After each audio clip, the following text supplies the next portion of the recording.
She's made her life's work to significantly contribute to the advancement of organizations that drive social change through her company, Generosity, which she's founded and currently runs. She's the chair of Light City, which will be helping out next month. Today, she's going to do a little bit different of a format. She's going to be interviewed by her son, Cameron. Jamie, come on up. Welcome in. For more than it's a pity, his parents give him love and affection to keep him strong. Hi, everybody. In the right direction, This is amazing. Seth and John, congratulations. You good there, Cam? Hello, hello. Just hit the on button there. I am so excited to be here with you and impressed by a Saturday morning turnout like this. Unbelievable. So Seth, I'm sure when you started this off, this might have been your dream, but there's a lot of work, I know, doing the kind of work that you do, the work that I do, that goes into making something like today possible. So congratulations for inspiring people to sort of find their connection to each other and to the city, and to take that step to really make a difference. And it all started from your vision, and that's kind of what I hope everyone in this room recognizes that they can do, is take something like their own vision and have a really big impact. So hats off to you, and I just want to give Seth and John a little round of applause and the entire Volunteering Untapped team.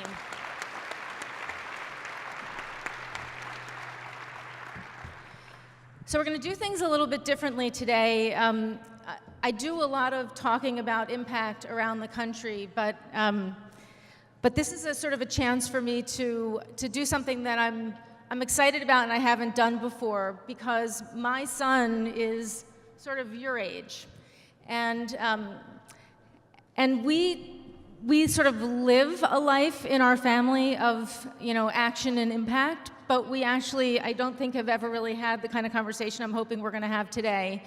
And I hope that some of his questions will represent perhaps some of your questions as he's entering his life of how he wants to make a difference in the community, and I'm sort of further along in mine. But to sort of start things off, I want to start with a little bit of my personal story. And I think it's important, and I want to make the connection to you guys as volunteers with the reason that I want to start there. Because I think that one of the things that's really easy to do is to go out on a Saturday morning with a bunch of your friends, do a volunteer activity, and kind of pat yourself on the back and walk away. And I know that that's not the motivation of the people here.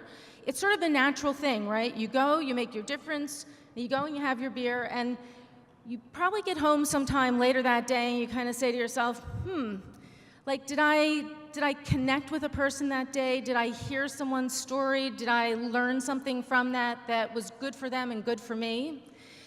And I think that part of what I'm going to challenge you guys to do today is to really think about how you take this incredible entryway that Seth and the team at Volunteering Untapped have sort of set you guys up on, but push it a step further.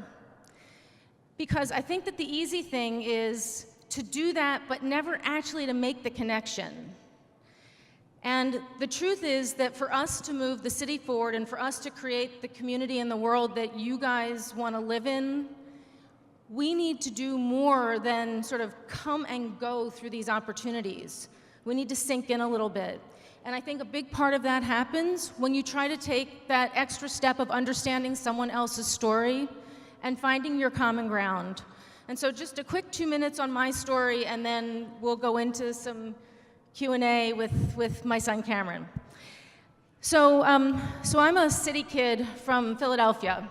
I grew up for the early part of my life in Center City, Philadelphia, and then for the big chunk of my life in South Philly. And if any of you know, this is really dating me, but if any of you know the neighborhood where Rocky was filmed, I grew up basically a block from the Italian market where that famous scene is filmed, where he's running up the Italian market. I worked at that Italian market.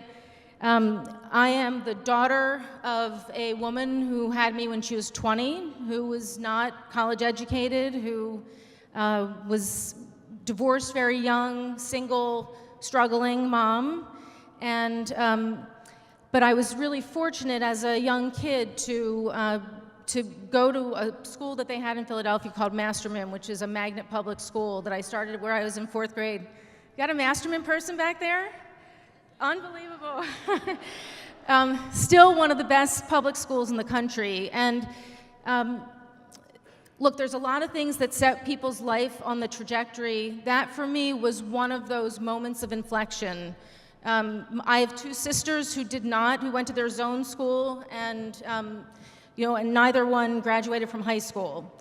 And I went on to, through graduate school. So, but I lived the life of a, pretty blue-collar city kid. Went to a commuter college, little tiny college in Philadelphia, and worked my way through school, and was lucky enough through connection, and we're going to talk a little bit more about connection in a minute, to sort of really get deeply engaged with a professor who saw my potential. I mean, I did pretty well in college too, so saw my potential combined with my effort, and I ended up being able to go to Cornell for graduate school on a teaching assistantship.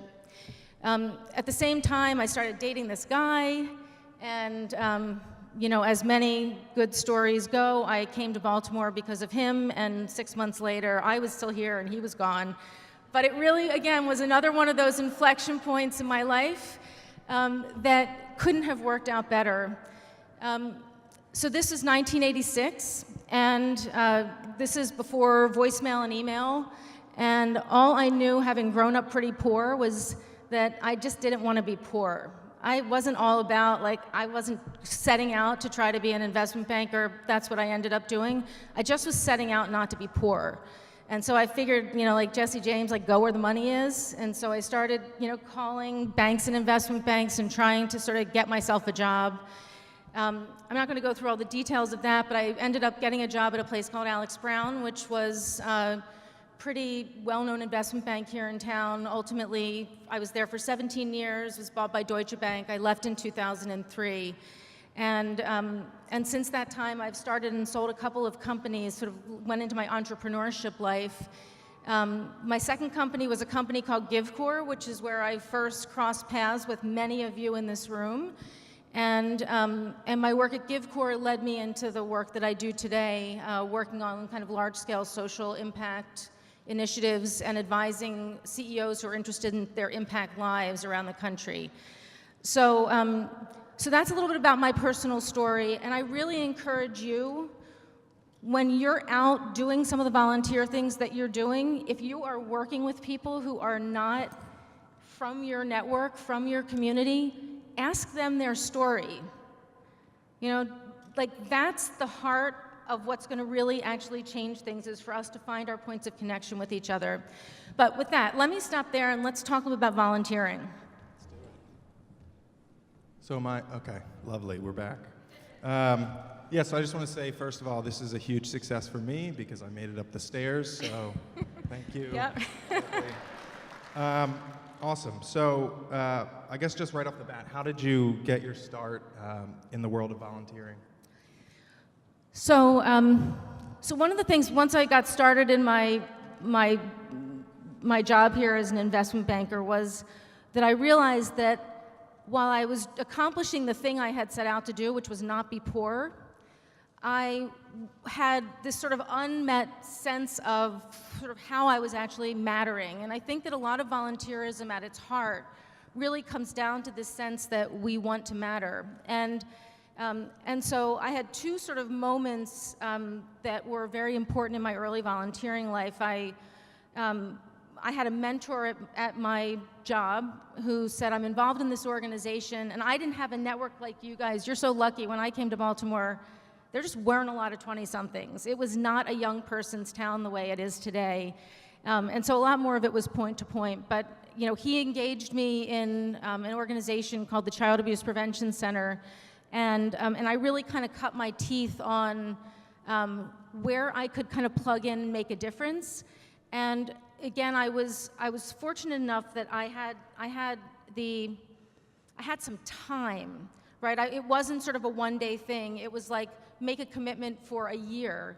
And so I had some time to find how I could make a difference. And my skills weren't the same as other people's skills as it related to how I could make a difference in this organization. But I had the time to sort of explore that and figure out where I could plug in. Not long after that, I also was very interested, as I still am today, in politics. And another moment that's going to date me, Barb, you and we can talk about this stuff, but the first Clinton campaign really inspired me. Bill Clinton was somebody that was sort of young and inspiring, and I was kind of young and very inspired by him, and got involved in some early work in the Clinton campaign, and actually met the person who probably has most influenced my impact life, which is the CEO of the Center for Urban Families now, named Joe Jones, who's somebody who I've been friends with now for 25 years, 30 years probably. And our work together has really shaped not just the person I am and the way I want to make a difference in the community, but has actually also had this feedback loop, this positive loop back into my professional life and the path that I've been able to forge. So I also want to sort of emphasize that point, that a lot of times your volunteerism will have these unintended benefits or unexpected benefits that are actually good for you in other ways. That's awesome.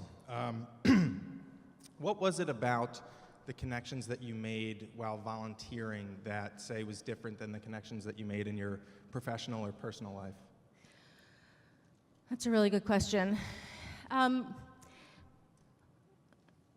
So I think when you're volunteering in the way that that you are making your sort of deeper connections around this concept of making a difference, of mattering, you're sharing a part of yourself, you're putting a piece of yourself out there that's different from the person that you're probably showing at work.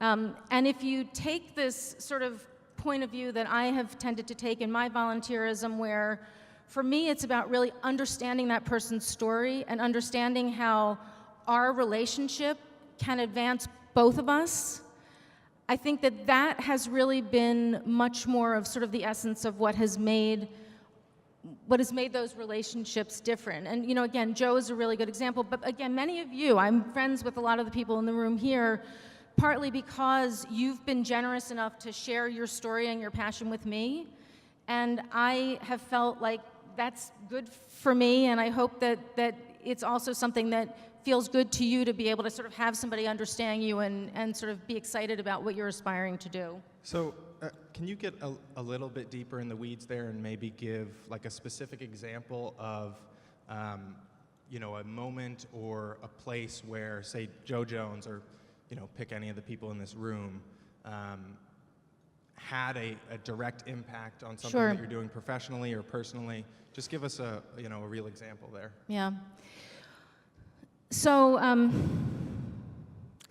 probably, it's a long time ago now, but probably 10 or 15 years ago, early on in the Center for Urban Families, I went to, and have any of you been to the Center for Urban Families? Just help me to kind of level set. Okay, good. So a lot of you know what the organization does, but it's an organization in West Baltimore, for those of you who don't know it, that works on family stability and economic advancement for citizens from across Baltimore, but with a high percentage of their clients who are returning citizens. And there was a moment, and I've been there, involved there for a long time, and go often. But there was a moment a number of years back when I brought a few people to attend what they call group interaction, which is the opening day.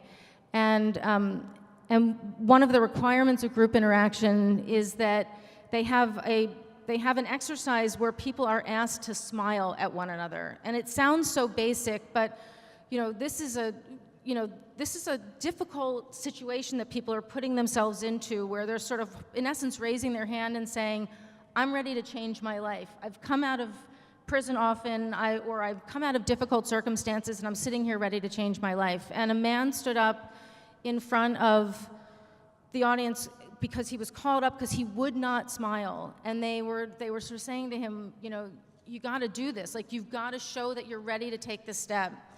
And I'm sitting there with some people behind me who I was trying to engage in the organization.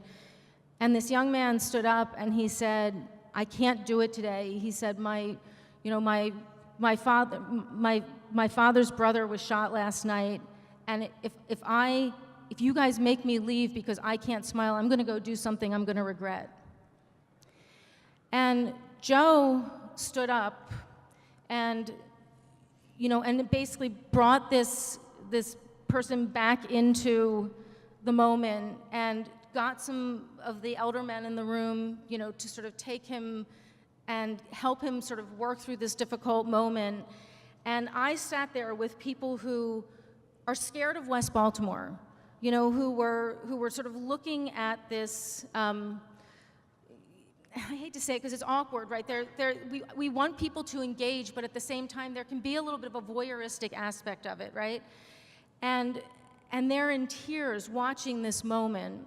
And so that, I realized as much as my connection was there, I also recognized that I could help people see more of what I was experiencing and then bring them into the action of the organization.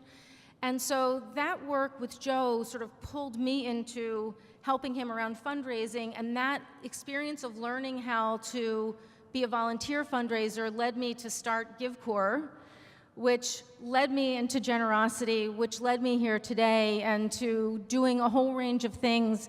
And so you can look at these moments, like that moment for me, as long as I had been in the organization, was not something that I hadn't experienced before, but experiencing in that way with those people led directly to this moment in my life. That's great. So I think, at least for me personally, and I think that a lot of the younger people in this room could probably identify with this, one of the things that I struggle with from the standpoint of trying to get involved is how to balance that aspiration and the aspirations to work on myself and to advance my career and some of those more, I don't want to say selfish goals, but certainly more self-involved goals. So I know your journey was one of, again, like establishing yourself from a young age and then diving deep into helping others. I'd love to hear you talk a little bit about how you think people my age can balance those two things. Yeah. So there's an analogy I use a lot when I speak about engagement in in sort of broader settings, and and I think that the thing that I would encourage you guys to think about is where most of you sit is you're kind of in this place now where you're on this exciting trajectory of your own life, and so if you think about it, you're sort of like riding in this helicopter, right? And you're looking down over this landscape, and there's some parts of the landscape that look difficult and scary, and there's some parts of the landscape that look sort of beautiful and inviting, and you're kind of trying to figure out, like, where do you land your helicopter? And I think in the impact world, a lot of people sort of look at that part of the world where we can go make a difference, where the landscape is sort of scary or feels unsettled, and kind of look at it and say, God, I don't even know where I start, right? How do I start? How do I make a difference in this sort of big, scary landscape? But the reality is, if you fly your helicopter down to the ground and you land, and you see one person down on the ground in that difficult part of your city, in this case, who's fallen down, so to speak, metaphorically, then you sort of know what to do, right? You see one person in front of you, and you stop, and you help that person up, and you've kind of done that thing. And so the thing I would sort of say to you guys as young people is kind of don't necessarily right now look for the big answer. Look for like the one person or the one organization or the one way that you can take whatever your passion is and go a little deeper, because that connection that you'll create with another person will be different than that experience that you're going to have sort of scratching the surface with something that is that is more of sort of a group or more arm's length kind of activity. And so I view the stuff that you're doing with Seth and with John as sort of step one on your journey into your impact life. But steps 2, 3, and 4 are really about those human connections that you make. It's that next person who you help up or who helps you up in that moment when you need them, and where you take that connection and you carry it just a little bit further. So thanks a lot for John and Seth for the chance to talk with all of you. We're going to hang around. Well, Cam's going to sit. I'm going to mingle around all day. And, would love to connect with some of you who I haven't connected. Can I make a tiny, quick plug for Light City? Because how can I not? So Light City is 50 days away. And we could not be more excited about what is going to be an amazing 9 days for Baltimore. But the part that you may not be as aware of is the daytime programming that happens during Light City. It's called the Labs at Light City.